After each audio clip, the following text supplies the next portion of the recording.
maybe we start with one of the hosts, the US men's national team. When we're looking to record the show, you mentioned that you've been really impressed with them, but there's maybe one player in particular who stands out amongst a really impressive team performance.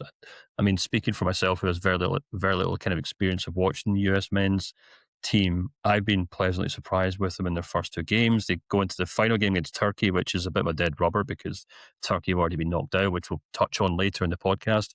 But yeah, who's the player for the US team that you want to highlight today? It's Folarin Balogun. Folarin Jolaulu Jerry Balogun, born in New York City. Never actually spent any time there. I think mostly grew up in England. But because, his parents were there on holiday and weren't allowed to fly back, he had to be born there. And now the US men's national team is massively benefiting from him. He had a really good season in Ligue for Monaco. Scored 13 goals and 5 assists in 30 games there. His market value has exploded this season to 40 million euros, which means he has the same market value than Christian Pulisic, who was the key player for the United States going into this tournament. And Pulisic, as it has been the case for most of his career, has really struggled with injuries and also struggling with injuries at this tournament, missed the second game. But Mauricio Pochettino's team hasn't really missed a beat because of this guy. He's a very different player, brings very different things to the team. He is a forward, a very dynamic forward with a really good goal scoring record, has already scored twice at this World Cup and provided an assist.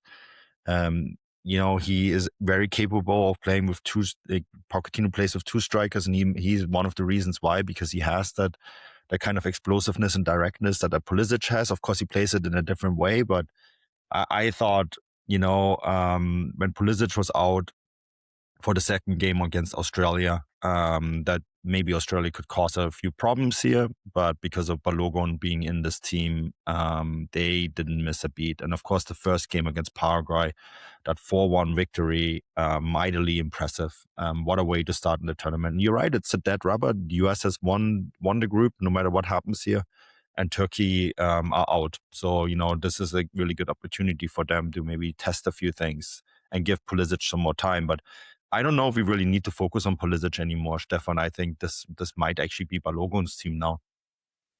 Yeah, that's so interesting, isn't it, in a way they kind of frame it like that, because Pulisic has been the kind of poster boy for so long, and I thought it was interesting. I was watching their second game, and Pulisic is sitting there on the sideline on the bench. He looks quite happy because his team are winning, but it's interesting. He's very much taking a backseat role so far this World Cup. He might obviously step in and do a better role, but Balogun's always been a really interesting player. He's always flown under the radar. Obviously didn't quite make it at Arsenal, but has managed to kind of rebuild his career in France. Finished the season on really impressive numbers, actually, for Monaco. 13 goals and 5 assists in 30 league games, which, is, if you think about it, like how many kind of US players can, even in the past, have been able to kind of lay claim to those kind of records, So, I mean, in terms of, you're talking about like raw talent, in terms of like even previous US team players, I mean, they've also had great players in the past, like maybe like Clint Dempsey, for example, and maybe argue like Landon Donovan, although I'd say he was a player who kind of flattered to deceive or didn't really quite live up to his potential, but we can argue about that one if we want. But I think Clint Dempsey is probably the best US men's player I've ever seen play, and I think you could argue that Balogun's already kind of pushing up there in terms of, and I was just looking there. I mean, the current record goal scorers for the US team is both Balogun and Donovan on 57 goals. Sorry, not Balogun. Dempsey and Donovan on 57 goals are both kind of joint record holders. But Balogun's already got 11 goals and 29 caps for the US team. And considering the kind of, which I think, the quality of teams that US play outside of big tournaments, you can see them really racking up that goal tally. So, we might be talking about a player here who's kind of really burst onto the scene for this World Cup, but, could go on and break a few records for the US before he wraps up his career, which is, nowhere near. He's only 24 years old. Yeah, no, absolutely. I think this could be his tournament. And despite knowing better, teams still look at the World Cup and buy players. A lot of teams have wised up. I'm actually going to have something on that on the site this week, but a lot of teams have wised up. But there's still a club here and there out there that sees a player shine at the World Cup and like just has to do it, right? Can't help themselves. But I think if they do it in Balogun's case, it might be really justified because I think what we're seeing in his case, he's confirming what he's already shown for the club this season, right?